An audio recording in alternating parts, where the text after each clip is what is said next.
ये नहीं समझना है कि ये क्वेश्चन, ये टॉपिक या ये वीडियो सिर्फ जेई और नीट के लिए बन रहा है। तो 11th वाले बोलेंगे कि हमको क्या मतलब। अरे भाई साहब, पहले 11th है तब कुछ भी है, आप इसको हमेशा ध्यान में रखें, इसीलिए सबके लिए है। तो वर्क डन के बहुत सारे तरीकों पर अभी चर्चा हम कर चुके हैं, अभी करेंगे। बहुत सारा सवाल भी आएगा, अभी सवाल का कुछ भी नहीं किया है हम लोगों ने। सवाल पर जो है सो अभी मात्र 2-3 सवाल हमने आपको करवाए हैं, तो ये मतलब समझ लीजिए कि वो बिल्कुल ईजी है। एंड बेसिकली प्रॉब्लम पर ही वर्क करना इस लेक्चर का इम्पोर्टेंस है। सबसे पहले देखिए, तो आज कुछ नया देखते हैं। एक वर्क एनर्जी थ्योरम करके एक टॉपिक है हमारे पास, और ये कितना आसान करता है हमारे सवाल को और हमारे कॉन्सेप्ट के लिए। थ्योरम है ना, ये बहुत जरूरी है ना। अपने कॉन्सेप्ट के लिस्ट में इसको भी लाना बहुत जरूरी है, क्योंकि हर तरह से जब हम लोग अपडेट हो जाएंगे ना, तो प्रॉब्लम करना हमारे लिए आसान होगा, और फिर हमको ये नहीं महसूस होगा कि हमने ये नहीं किया, वो नहीं किया। देखिए, एकदम बिल्कुल सामान्य सी बात है। हम लोग ये जानते हैं कि डी डब्ल्यू इक्वल टू क्या होता है। ये बात, डी डब्ल्यू इक्वल टू क्या होता है, एफ डी एक्स होता है। मतलब एक नॉर्मल थ्योरी लेकर के चलते, कोई प्रॉब्लम नहीं है, आप समझें। और अगर ये भी किस स्थिति में है, जब किसी पॉइंट ए से कोई भी बॉडी जिसका मास m है, जो मूव करती है एनी माने इनिशियल वेलोसिटी सपोज करते u से लेकर के चल रहा है, और ये किसी दूसरे पोजीशन पर जाता है, जब इसका वेलोसिटी u से बदल करके v हो जाता है। तो इस तरह के सवाल को भी हम लोगों ने पहले भी सॉल्व किया है। डिस्प्लेसमेंट डी है मान लेते हैं, या कुछ भी x इक्वल टू 0 से और x equal to d displacement पर, इसी से शुरुआत ही किए थे। और आपको भी पता है कि जब वेलोसिटी चेंज हो रहा है तो फोर्स भी लग रहा होगा। Whatever be the direction of application of force doesn't matter. We are going to find out a new concept, that is work energy theorem, that will help to solve this problem, and we just remove ourselves from the kinematical concept. इसी तरह के सवाल को मैंने kinematical concept पर हम एक करवाया था आपको। थोड़ा गंभीरता से सुनने की कोशिश करें। थोड़ी तेजी से मैं कभी कभी बोल जाता हूं, क्योंकि मुझे लगता है कि बेसिक्स क्लियर कर दिया है मैंने बच्चों का, लेकिन फिर भी मैं ये कह रहा हूं कि इसी तरह के सवाल को हम लोगों ने माने काइनेमेटिक्स में जो हम लोगों ने u भी यानी v equal to u plus a t, s equal to u t plus half a t square, v square equal to u square plus 2s जैसे इक्वेशंस का हेल्प लेकर के हम लोगों ने इस प्रकार का सवाल बनाया। फिर हम लोग एक्सेलरेशन ला करके फिर फोर्स लाए, फोर्स लाने के बाद फिर फोर्स डिस्प्लेसमेंट का मल्टीप्लाई करके वर्क लाए। इसको बोलते हैं काइनेमेटिकल मेथड से वर्क एनर्जी का सवाल बनाना। चूंकि काइनेमेटिक्स के इक्वेशंस यूज किए थे हमने, उसमें थोड़ा न्यूटन्स लॉ भी, तो वो थोड़ा सा आया। पर ये जब भी मैं बोलता हूं तो आप ये मतलब समझ के रखेंगे, काइनेमेटिकल प्रॉब्लम का मतलब है काइनेमेटिक्स के फॉर्मूले का यूज करके मैंने सवाल सॉल्व करा। यहां पर मैं थोड़ा एडवांस करता हूं, आप देखेंगे कि खुद ये सवाल कितनी आसानी से 1 मिनट के अंदर बन जाएगा, आपको परेशानी नहीं लगेगी। अब मैं कहता हूं कि F इक्वल टू, हम तो जानते हैं कि होता है M इंटू ए, बताया जाए, बिल्कुल सही बात है। और हम ये भी जानते हैं कि A इक्वल टू होता है dv बटा dt, और साथ में हम यह भी जानते हैं एंड v इक्वल टू होता है dx बाय dt। यानी फुल कैलकुलस का यूज कर लेंगे अभी हम लोग, आसान ही है पर करेंगे जरूर, देखा जाए।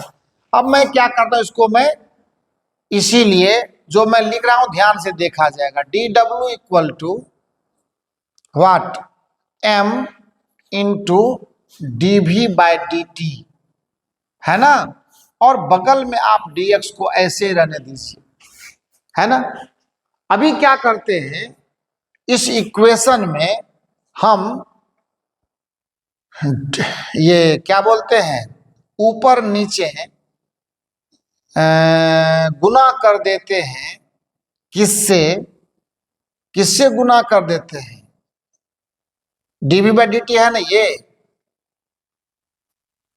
तो किससे गुना कर देंगे, किसी से गुना नहीं करना, हो जाएगा ऐसे ही बिना गुना किए ही हो जाएगा। देखिए मुझे लग रहा था कि थोड़ा कुछ करना पड़ेगा लेफ्ट राइट पर, नहीं जरूरी नहीं है। m इंटू डी को आप एक साथ रख लो और dt को यहाँ दे दो, dx अपॉन dt कर देते हैं, बस काम बन गया हमारा। क्यों, कैसे काम बन गया, कैसे समझे काम बन गया, बिल्कुल देखा जाए। और यहाँ से हो जाएगा dw इक्वल टू, आप देखिए अगर ध्यान से तो m इंटू डी है और उधर जो dx बाई dt है वो हमारे लिए वेलोसिटी में के काम आता है। सो यहाँ पे dx बाई dt को मैं क्या भी लिख सकता हूँ, इसको सेट कर दीजिए सही तरीके से, dw इक्वल टू m और v dv। हो गया, क्या हो गया, कंसेप्ट डिक्लेयर हो गया। इसीलिए integral dw equal to m integral v dv, यानी आप जब जीरो वर्क था, कब, जब आपने मोशन स्टार्ट किया था, यहां से तो चलवे किए तो अभी तो कोई डिस्प्लेसमेंट लेंगे तब ना वर्क होगा, कोई वर्क नहीं है। लेकिन जब यहाँ आए हैं तो मान लेते हैं W इक्वल टू, ये हमने वर्क डन W किया और इस समय मेरा वर्क डन 0 था, तो ये x इक्वल टू 0 पर हमारा जो वेलोसिटी है वो u है। तो देखा जाए जब हम इनिशियल वेलोसिटी पर थे तो वर्क डन 0 था, और जब हमने अपनी वेलोसिटी प्राप्त की तो any work done W gain किया हमने। So this will be what, dw will have the integration 0 upon W, will have the integration W, lower limit 0 upper limit W। इतना नहीं करते, सीधे W लगाते हैं। यहाँ पे राइट साइड में कुछ वर्क है। m is a constant, once again remember that which function, which expression is variable and which one is the constant term, that must be taken outside from the sign of integral. This is the real fact and we have to do like this. Then m and v का integration will be v square upon 2. This is lower limit u, this is upper limit v, and we have now m by 2 and v square minus u square. Now this is what, m by 2, please write it separately, 1 by 2 mv square minus 1 by 2 mu square. Now this is the final result. अब मैं इसको मिटाता हूं और आपको दिखाता हूं कि जो चीजें हमने हासिल किया, जो चीजें हमने प्राप्त किया वो क्या है। और ध्यान से देखें, W equal to kinetic energy final minus kinetic energy initial, this is what delta K E, this is what average change in kinetic energy, average change in kinetic energy, average change in kinetic energy.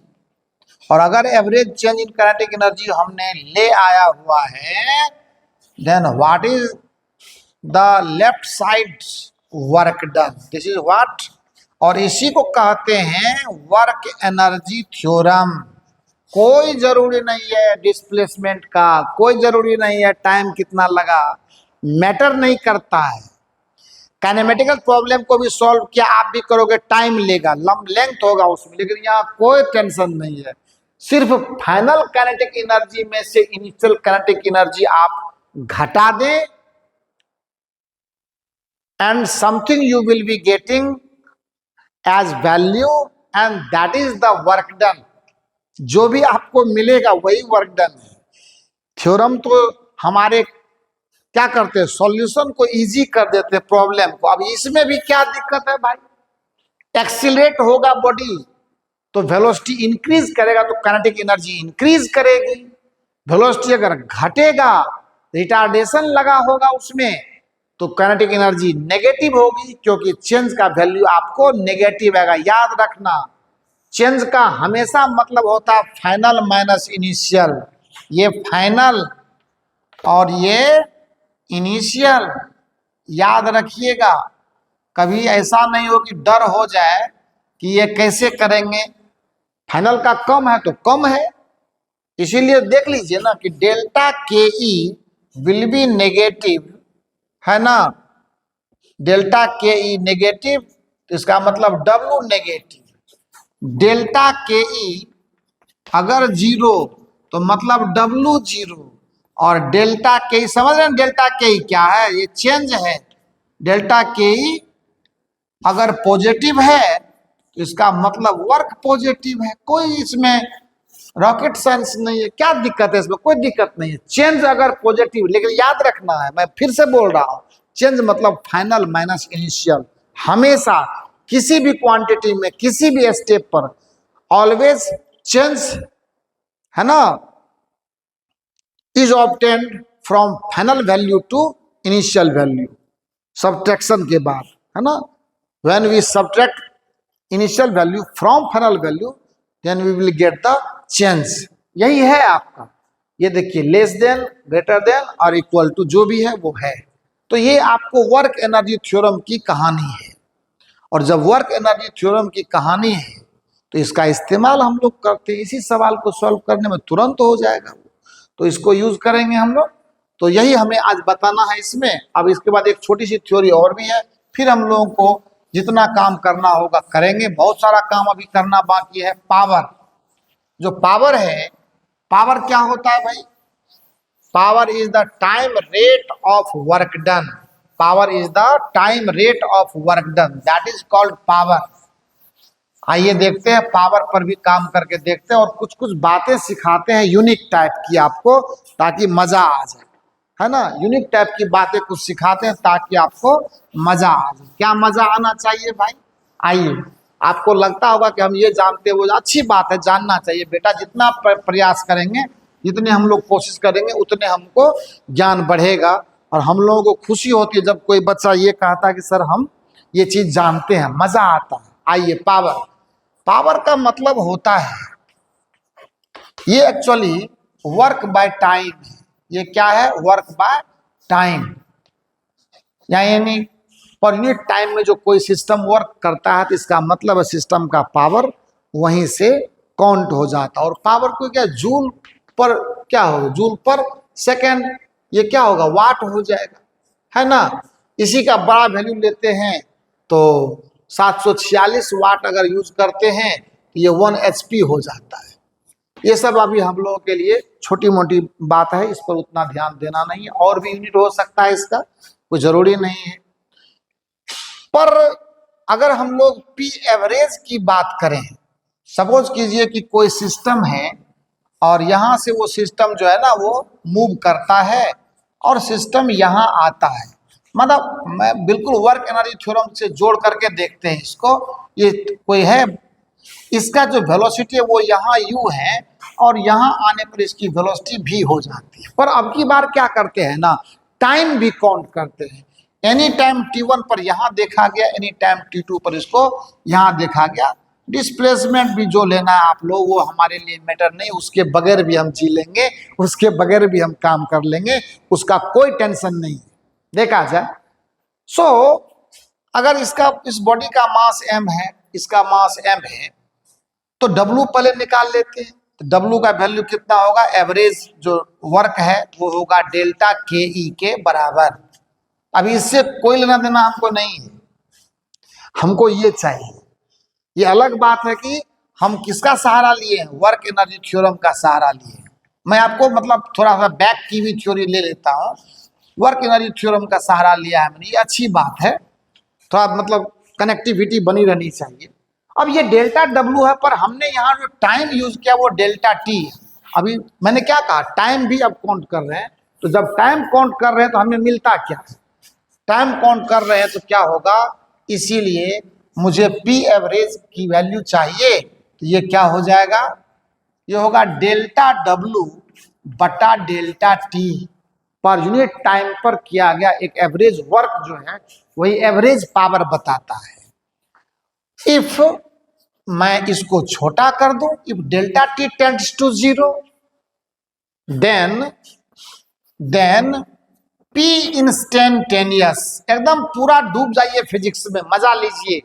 Calculus आपको पूरा box खोला हुआ है, पूरा खींच लीजिए जितना खींचना है। Instantaneous equal to limit delta t tends to zero, delta डब्ल्यू अपॉन डेल्टा टी, यही कहलाता है डी डब्ल्यू by d t, and this is what instantaneous power. और आपको तो पता ही है कि जो भी इंस्टेंटेनियस वैल्यू है हम लोग उसी का इस्तेमाल बेसिकली करते हैं, उसी को जनरल वैल्यू के रूप में हम लोग मान लेते हैं। आई बात समझ में ना? तो ये सारी चीजें हैं जो पावर के लिए, पर यहां से जो चीज मैं अब आपको बताने जा रहा हूं वो एकदम मतलब मजेदार है, हाईली इंटरटेनिंग है।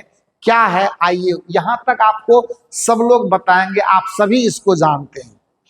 यूनिट वगैरह का मामला अभी के टाइम में हमारे लिए बिल्कुल वो बहुत छोटी बात है। तो अब अगर हमको P इक्वल टू डी डब्ल्यू बाई डी टी आता है तो थोड़ा आप इसको और मैथमेटिक्स से कनेक्ट करके देखते हैं क्या मजा आने वाला है ना? देखा जाए। सो इंस्टेंटेनियस पावर को जनरली पावर बोलते हैं डी डब्ल्यू बाई डी टी। अब मैं जो कह रहा हूं वो ध्यान से सुने। सपोज कीजिए मेरे पास वर्क और टाइम के बीच का ग्राफ है, this is time graph axis and this is work axis. किसी भी तरह का लीजिए, कोई दिक्कत नहीं है, ये ऐसा हो जाए, ये ऐसा हो जाए, जैसा होना है वैसा हो जाए, ऐसा भी हो जाए, कोई दिक्कत नहीं है, ऐसा भी हो जाए, कोई उससे मतलब नहीं है, पर वो लीगल होना चाहिए बहरहाल। क्योंकि इसमें से किसी भी ग्राफ में ये नजर नहीं आना चाहिए कि टाइम डिक्रीज कर रहा है या कुछ ऐसा, है ना?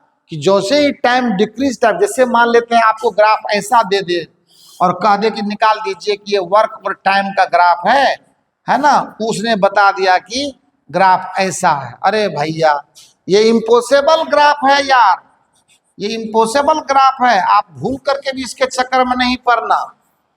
ऐसा और भी हो सकता है ग्राफ कुछ इस तरह का प्रोग्रेस कर जाए, ये इम्पॉसिबल ग्राफ है। ये सब लॉजिकली देखना पड़ेगा, क्योंकि टाइम डिक्रीज होता नहीं है तो कैसे ये ग्राफ संभव होगा? इसमें टाइम को आपने रोक दिया है, कैसे संभव होगा?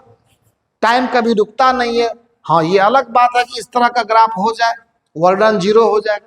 मेरे कहने का मतलब ये है कि मैं आपको जो बताना चाह रहा हूं वो यह बताना चाह रहा हूं कि अगर हमारे पास वर्क टाइम का ग्राफ आता है ना, वर्क वर्सेस टाइम का ग्राफ मिले, तो उस समय में जो उसका स्लोप होगा उस ग्राफ का, क्या होगा?